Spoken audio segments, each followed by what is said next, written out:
Se você está escrevendo um livro, ou quem sabe um mangá ou um quadrinho de ficção e que tenha batalhas ou poderes nessa história, talvez você já se perguntou: como que eu crio um poder ou habilidade que seja algo completamente inesquecível para o meu público? Pois é, há alguns anos eu também me fiz essa pergunta. E depois de assistir uma porrada de animes, filmes, séries e ler muitos livros de ficção, eu consegui encontrar 3 coisinhas que sempre estão presentes nos poderes que a gente olha e fala: mano, que poder foda. E eu já venho no começo desse vídeo aqui, cara, te agradecer por você estar assistindo esse vídeo, pelo seu gostei, por sua inscrição. E com certeza, muito obrigado pelo seu compartilhamento. Eu espero mesmo que esse vídeo te ajude a criar um poder super diferentão. Mas enfim, o que seriam essas 3 coisinhas? Número 1, um poder que fique dentro do limiar do caos, ou seja, que tenha custos, condições e processos. Número 2, um poder que tenha uma construção e aplicação pessoal para aquele personagem em questão. E número 3, um poder que tenha uma revelação estilo plot twist, ou tenha um foreshadow muito bem feito, como também uma aplicação única. Vamos entender isso melhor, tá? Começando com, número 1, o limiar do caos. Em 1980, um físico chamado Norman Packard estudava a teoria do caos quando ele cunhou o termo Edge for Chaos, ou o limiar do caos. Basicamente, e simplificando muito aqui, o limiar do caos é uma fina camada entre a ordem e o completo caos, ou seja, é uma linhazinha um tiquinho antes da catástrofe. A propósito, a vida, a criatividade e, na verdade, qualquer sistema complexo ou que precise se adaptar está dentro do limiar do caos. Você mesmo, se o único órgão seu falhar por algum motivo, por menor que ele seja, vai desencadear uma reação que pode causar muitos danos ao seu corpo ou, quem sabe, né, a sua morte. Se olhar bem, quanto mais complexo é um sistema ou um processo, mais sensível a falhas ele se torna. Porém, é justamente essa complexidade que torna esses sistemas tão eficazes. Cara, você tá me assistindo agora, já é uma prova cabal de que a vida é algo completamente presa ao limiar do caos. Pensa, se o seu intestino falhar agora, isso poderia acabar com a sua vida. E por que eu tô falando sobre algo tão conceitual? Muito simples, porque o poder do seu personagem vai ser muito mais da hora se ele estiver dentro do limiar do caos. É bem simples de entender, na verdade. Se o público souber que aquele poder precisa de coisas específicas para funcionar, perfeito! O público vai querer ver esse poder em ação. E claro, ver como você, o autor, burla essas especificidades, justamente porque é algo muito difícil. E como você faz isso? Muito bem, condições e processos. Para exemplificar isso, vamos para Yu-Gi-Oh!, aquele joguinho de cartas. Yu-Gi-Oh! É um jogo basicamente de quem erra menos, apesar de não parecer. E dentro das milhares de cartas desse jogo, 2 em especial eu quero trazer para vocês, para explicar como Yu-Gi-Oh! Sim, Yu-Gi-Oh! Te ensina de maneira genial o que é o limiar do caos. As cartas em questão são a Força Espelho e o Exódia, ou as partes do Exódia, né? Vamos começar com a saudosa Força Espelho.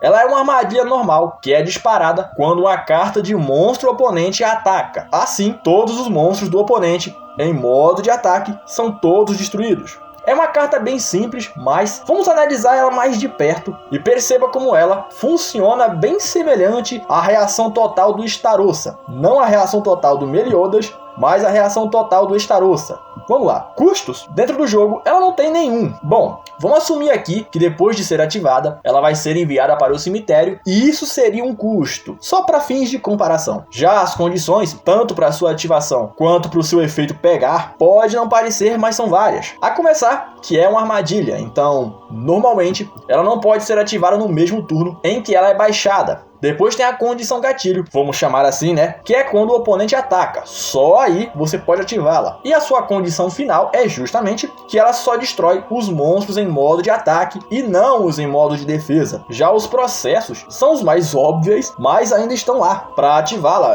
bom, você precisa baixá-la, esperar um turno, revelar ela e então enviá-la para o cemitério. E claro, firmar o queixo, né? Pro tapão no pé do ouvido. Pô, tu mereceu. Força Espelho não, né, irmão? Percebeu que por mais simples que ela seja, tem custos, condições e processos? Pois é, um poder, por mais simples e objetivo que ele seja, tem que ter isso, pois é assim que você, como autor, vai saber como derrotar essa habilidade, por mais arrombada que ela seja. A própria Força Espelho tem 1 milhão de formas de você combatê-la, desde contra-atacar um ataque do oponente, até mesmo atacar em modo de defesa. Sim, isso existe em Yu-Gi-Oh! E isso nos leva ao Exodia.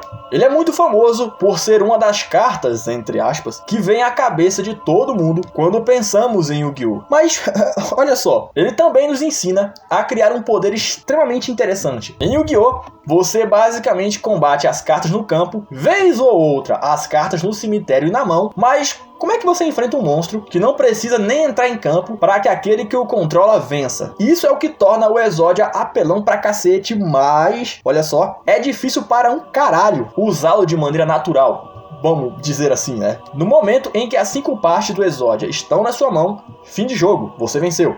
Mas o desafio é colocar essas 5 partes na sua mão. Aqui também entra as condições do seu mundo. Em Yu-Gi-Oh! Você começa o duelo com pelo menos 40 cartas no seu baralho, e tu só pode usar uma cópia de cada parte do Exodia. Então, durante o duelo, você tem que alternar entre impedir que o oponente zere os seus pontos de vida e completar o Exodia. E aqui, né, você vê uma semelhança do Exodia com a habilidade Nen do Kuroro Lucifer. O segredo do bandido do Kuroro é bem semelhante ao Exodia, porque em ambos os casos, as regras do universo de cada um meio que tornam tudo mais difícil. Se o Kuroro tentar roubar a habilidade de alguém durante uma luta, vai ser um trampo do cacete não ser morto, ferir o oponente e ainda cumprir todas as condições para que o segredo do bandido funcione. No caso do Exodia, o processo e a condição, sim, no singular mesmo, processo e condição, é o que torna o poder do Exodia apelão, já que é só juntar as 5 partes do Exodia na mão, mas dentro do contexto de fazer isso. E aí que entra o limiar do caos.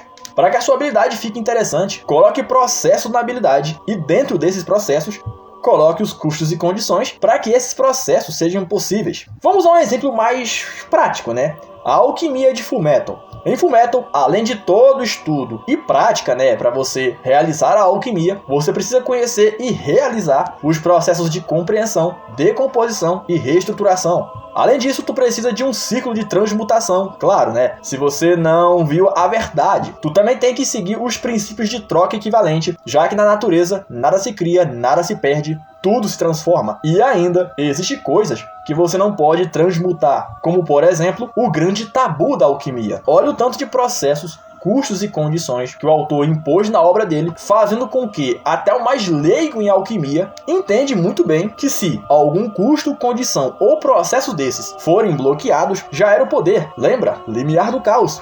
Se o poder que você criar for completamente controlado e o personagem simplesmente o usa e é isso aí, cara, ele vai ser um poder meio merda, saca? Por mais conceitual que ele seja, não vai ser tão legal. Já ao contrário, né, se o poder que você criar for algo completamente aleatório e que, basicamente, só vem do poder do protagonismo, cara, vai ser meio merda também.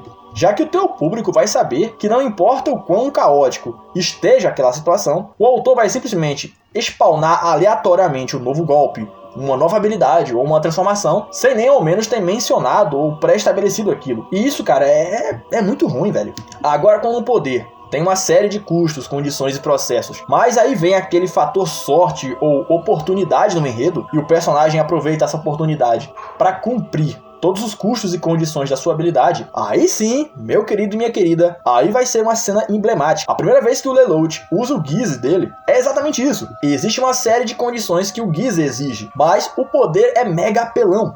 É dar uma ordem que a vítima vai obedecer, não importa o que seja. Inclusive, cara, leia ou assista Code Geass. Cara, é sério, é muito bom. E eu realmente não entendo como ele não é tão conhecido. É genial aquilo ali. Resumindo esse primeiro tópico, crie uma habilidade para o seu personagem que tenha processos, custos e condições tão claras e estabelecidas que essa habilidade, por mais apelona e quebrada que ela seja, ainda assim, ela sempre vai estar um passo de não funcionar ou não poder ser usada, já que ela sempre fica nesse limiar do caos. Algumas indicações de mídia para você ter uma ótima fonte de referências são os livros da série Mistborn. Genial, cara, a maneira como o autor explica e mostra a alomancia e a ferromancia, e, né, aprenda a jogar Yu-Gi-Oh! Sério, pode não parecer, mas alguns dos poderes que eu criei para os personagens no meu livro foram baseados em cartas famosas desse card game. E sim, eu te indico a criar poderes sempre dentro do limiar do caos.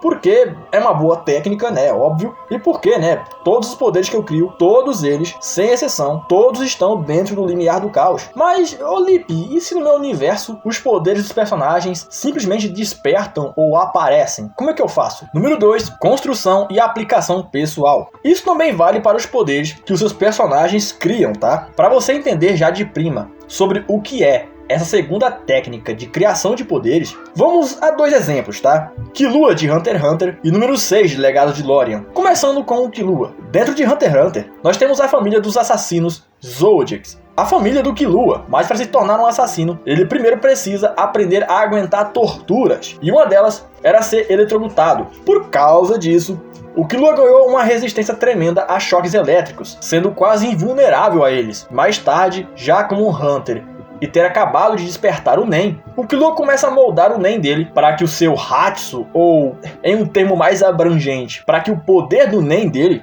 seja conduzir e armazenar eletricidade. Sim, ele não gera eletricidade. Isso mais tarde vai se tornar o seu Godspeed, vulgo a habilidade mais icônica de Hunter x Hunter. No próximo tópico eu vou te dizer o porquê. Mas enfim, cara, perceba como a habilidade do Killua tem um contexto, tem um porquê dele ter essa habilidade em específico. Agora vamos para a número 6 de Legados de Lórien. Em Legados de Lórien, os Guards, ou os números, têm o que eles chamam de legados, os seus poderes, mas você só entende o porquê de um dos legados da número 6 é a invisibilidade quando você lê o livro Os Legados da número 6. Nem tem muito segredo aqui, cara. A primeira frase do livro é: Catarina diz que há mais de um jeito de se esconder. E bom, basicamente, boa parte da vida da número 6, antes de encontrar o John, foi se escondendo. Então, mais tarde, o legado dela despertou e, adivinha, invisibilidade. Eu dei essa volta toda para te explicar que, assim como na nossa própria evolução como sociedade, o poder do seu personagem tem que vir de um efeito de adaptação. Na verdade, não é que tem que vir, mas fica muito interessante quando o poder do cara é um reflexo de algo que ele viveu. Outro exemplo que eu gosto muito é o Jutsu Clone das Sombras do Naruto. A gente entende bastante do porquê esse é o Jutsu, vamos dizer, a marca registrada do Naruto na luta contra o Neji, e mais tarde a gente vê mais um pouco disso no episódio 311, já na Era Shippuden. E preste atenção nisso, é contado que para se tornar um ninja, o cara tem que passar por um exame esse que o Naruto repetiu várias vezes, porque esse merdinha era péssimo em um jutsu específico, jutsu esse que é a técnica que o Naruto mais odeia, já que esse maldito jutsu sempre caía no exame.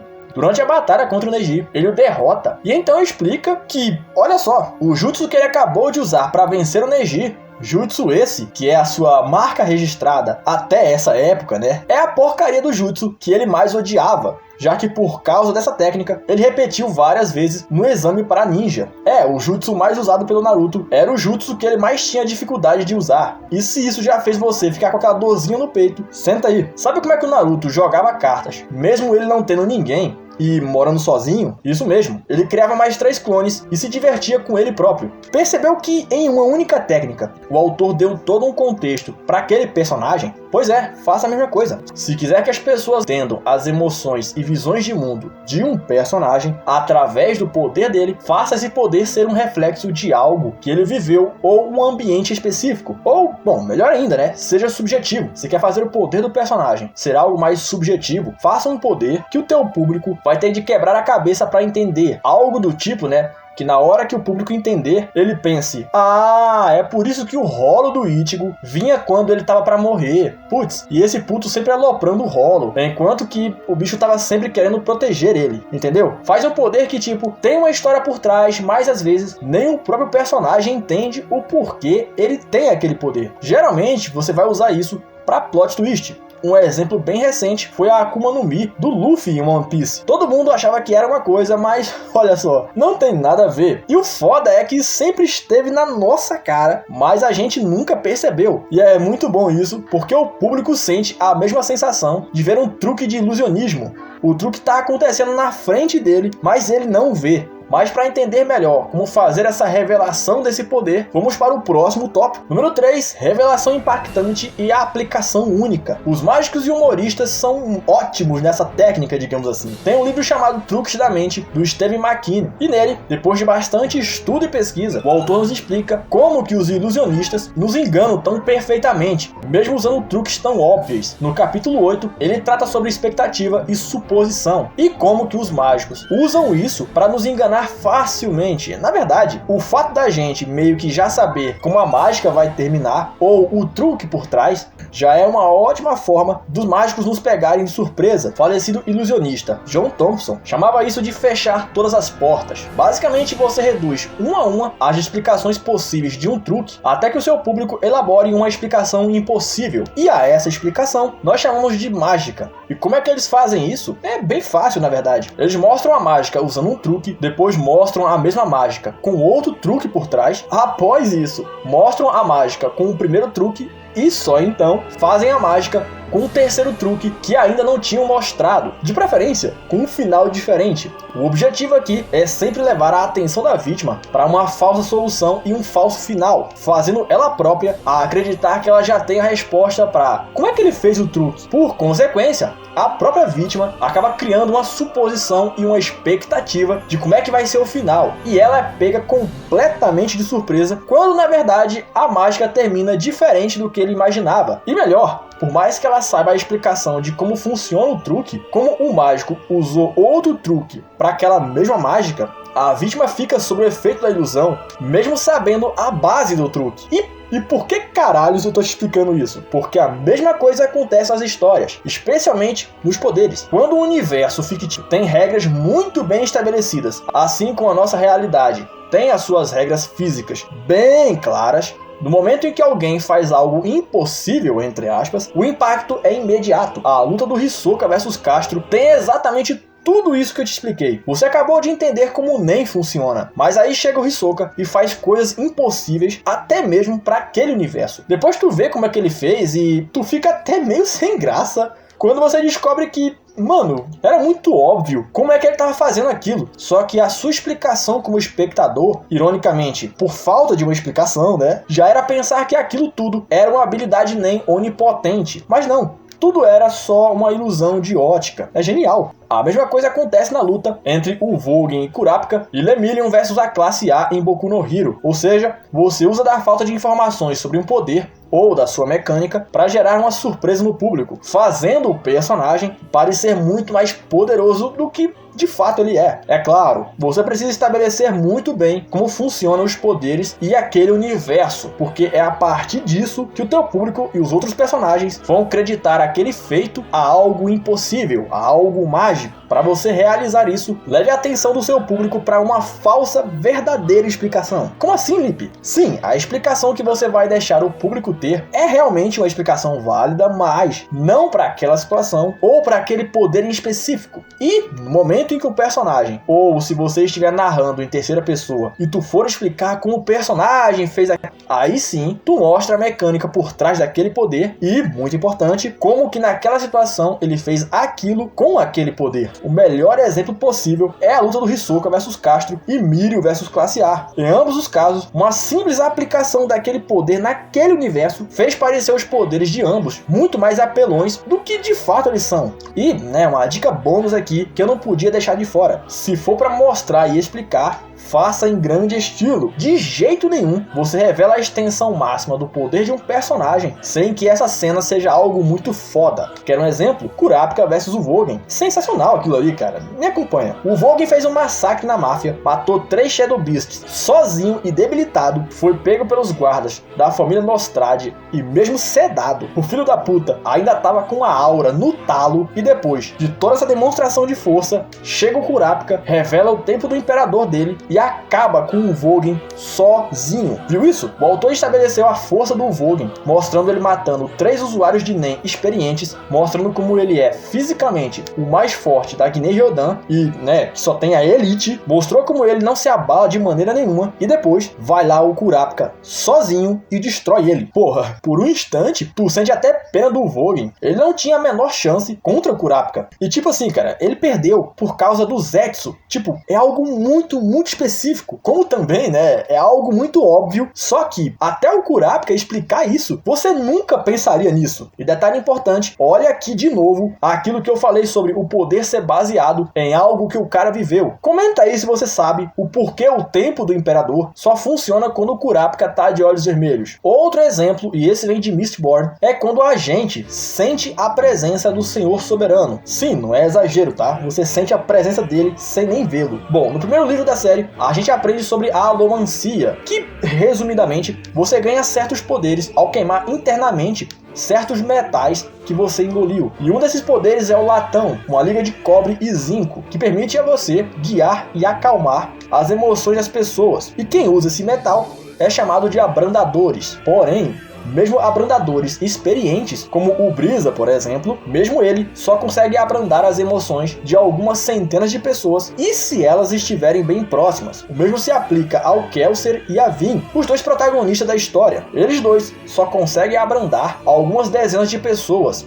e com muito esforço, mesmo o Kelsier sendo experiente em alomancia. Porém, em uma demonstração assim genial da força do cara, chega o Senhor Soberano dentro de uma carruagem e sem sair dela, ou seja, você não vê, só aumentando o suspense, né? E milhares de pessoas que estão assistindo a uma execução, todas elas são abrandadas pelo Senhor Soberano de uma única vez. E o pior, o Vin e o Brisa, que sabem muito bem como evitar de serem abrandados, mesmo eles ainda são pegos pela tristeza que o Senhor Soberano impõe neles. E isso é legal porque você pensa, mano, se ele faz isso com milhares, o que esse cara pode fazer se ele direcionar toda essa força alomântica em um alvo só? Pois é, a partir dessa cena, é impossível você não ficar curioso para ver a extensão total do poder do Senhor Soberano. Nesses dois exemplos, perceba como existe toda uma construção para que no momento da revelação do poder, o público entenda o quão forte ou versátil é aquela habilidade. Pois é, quer outro exemplo, e esse muito mais simples, Starossa vs Escanor. A primeira vez que você vê o Starossa, ele pega um Revenge Counter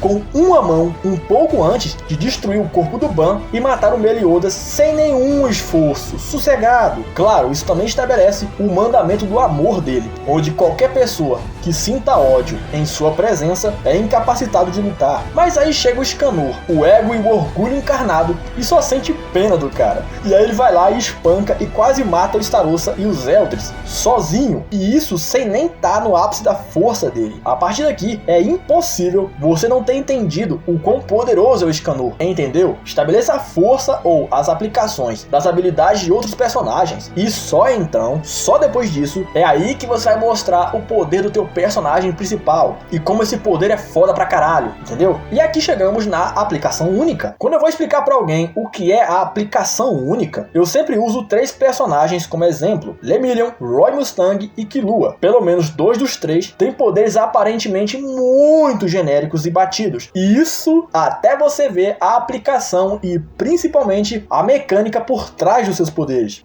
Vamos começar com o que pra mim é o melhor dos 3 em questão de aplicação única, o Lemillion. Em Boku no Hero, você basicamente desperta poderes sobrenaturais. Na verdade, se eu não me engano, me corrijam se eu estiver errado, 80% da população daquele mundo tem poderes. Claro, em alguns casos, os poderes que vêm são bem merda, e é o caso do Mirio. Ele tem o poder da intangibilidade. Pra defesa pessoal, sensacional, mas batalhas, né, cara, esse poder é muito merda, especialmente pela forma como ele funciona em Boku no Hero. Primeiro, que se o Mirio tornar o corpo todo intangível, ele mergulha no solo, ou seja, ele tem que deixar pelo menos as pernas tangíveis para evitar um soco, por exemplo. Depois, vem a questão lógica, né, da cegueira, a falta de tato, a surdez e o fato dele não respirar quando ele fica intangível, já que o ar, as vibrações e a luz passam por ele, ou seja, um poder que já era uma merda ficou ainda mais merda. Mas não é isso que você vê na primeira luta do Mirio contra a classe A. Editor, coloca aí o trecho da luta onde o Mirio derrota a classe A rapidamente.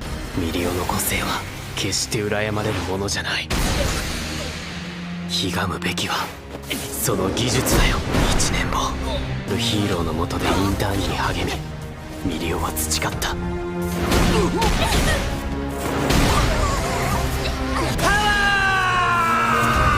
Nessa luta, por um instante, dá a impressão que o Mirio tem teletransporte, intangibilidade e super velocidade. Mas não, é só a intangibilidade. A maneira como ele aplica esse poder para um espectador desavisado faz parecer que ele se teletransporta e ainda é capaz de ficar intangível. E o melhor, depois ele explica como é um porre usar esse poder, já que um erro bobo de cálculo faz ele dar de cara contra uma parede ou contra um inimigo. Aqui o autor, querendo passar os valores de esforço e dedicação, e voltando ao segundo tópico, o foco, a criatividade e especialmente a dedicação do Mirio fez de uma habilidade muito merda uma habilidade quase invencível. E isso é um tipo de aplicação única que você pode usar para tu estabelecer uma qualidade ou uma característica de um personagem. Mostre o poder desse cara sendo muito apelão à primeira vista, depois mostre como esse poder é uma merda e só aí mostra o truque por trás daquela ilusão anterior, onde parecia que o poder do cara era quase onipotente. Lembra do que eu falei sobre a mágica? Pois é, um parênteses aqui, cara, o poder do Kaito em Hunter x Hunter é muito isso. A primeira vez que ele usa é muito poderoso, depois você descobre que é muito aleatório, só mais tarde, quando ele reencarna, você descobre como o poder dele era muito mais apelão do que parecia, saca? Você pode usar o inverso também. Bom, agora, o Roy Mustang tem um poder curioso. Basicamente é a alquimia, mais focado em lançar jatos ou bolas de fogo. E à primeira vista é um poder muito mega genérico. Isso até você entender a genialidade por trás dessa habilidade. Quando ele quer criar uma bola de fogo, o Roy usa o círculo de transmutação nas mãos dele para transmutar o ar, aumentando tremendamente a concentração de oxigênio no ar ao redor do seu alvo, o tornando praticamente inflamável. Além disso, ele cria um caminho de oxigênio concentrado até o oponente. Depois, ele estala os dedos, que por causa da luva especial, gera uma faísca que, em contato com o oxigênio concentrado, cria uma explosão de fogo direcionada. Genial! O autor pegou um conceito complexo como a alquimia, juntou isso com um poder mais simples e, pra falar a verdade, o mais clichê da ficção, e projetando uma aplicação tão única para ambos, ele criou um novo estilo de ataque. É genial! E agora vem a aplicação prática para você, meu jovem. Ao invés de pegar um poder como,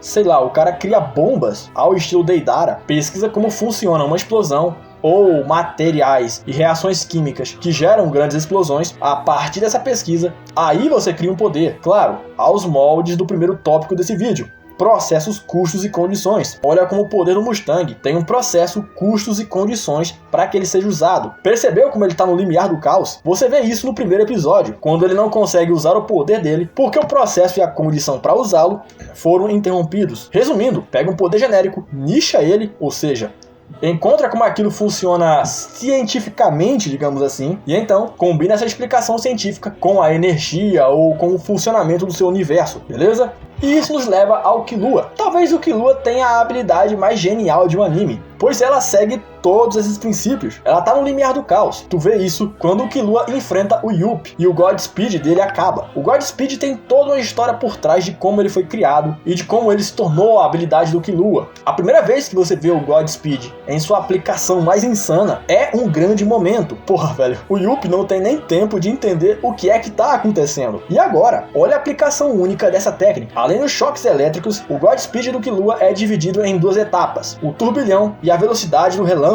Na velocidade do relâmpago, ele usa a aura gerada pelo Godspeed para impulsionar as suas terminações nervosas, fazendo com que cada passo e salto do Killua seja muito mais longo. Em tese, essa aplicação do Godspeed é para cobrir longas distâncias em pouquíssimo tempo. Para você ter uma noção, em um terreno acidentado e de difícil mobilidade, o Killua corre aproximadamente 240 km por hora. Cara, isso em um terreno de difícil movimentação. Já o turbilhão é a aplicação mais insana do Godspeed. Se liga nisso, a função central do turbilhão faz com que o Killua reaja automaticamente a estímulos externos, em vez do processo normal do estímulo ser percebido pelos nervos, que transmitem um sinal elétrico para o cérebro, que por sua vez envia uma instrução aos músculos. O Killua programa a sua aura para enviar um sinal elétrico específico para os seus músculos, de modo a reagir a uma ameaça ignorando todo o sistema nervoso. Ou seja, o Killua pode usar a sua aura para pré-programar uma resposta adequada a diferentes estímulos. contato físico, intenção malévola do inimigo ou alguém pisando em uma área pré-determinada. E claro, a resposta para aquele estímulo também é pré-programada. Para quem não entendeu, o Godspeed do Killua torna ele mais rápido que o pensamento. Antes do oponente pensar no que fazer, o Killua já o atingiu. Olha o que o autor criou, ou melhor, olha como o Togashi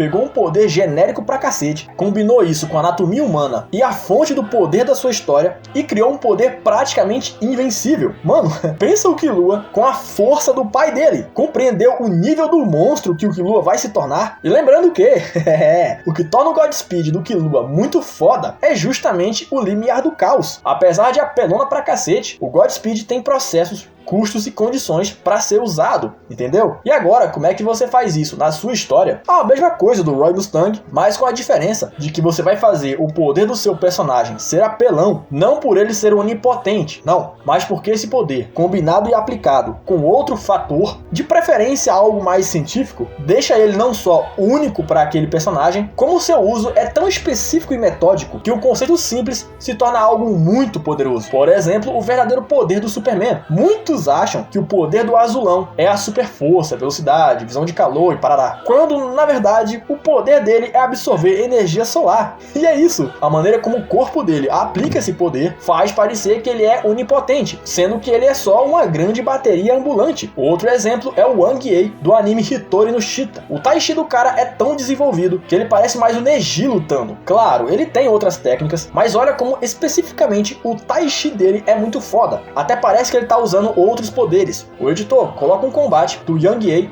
para eles verem.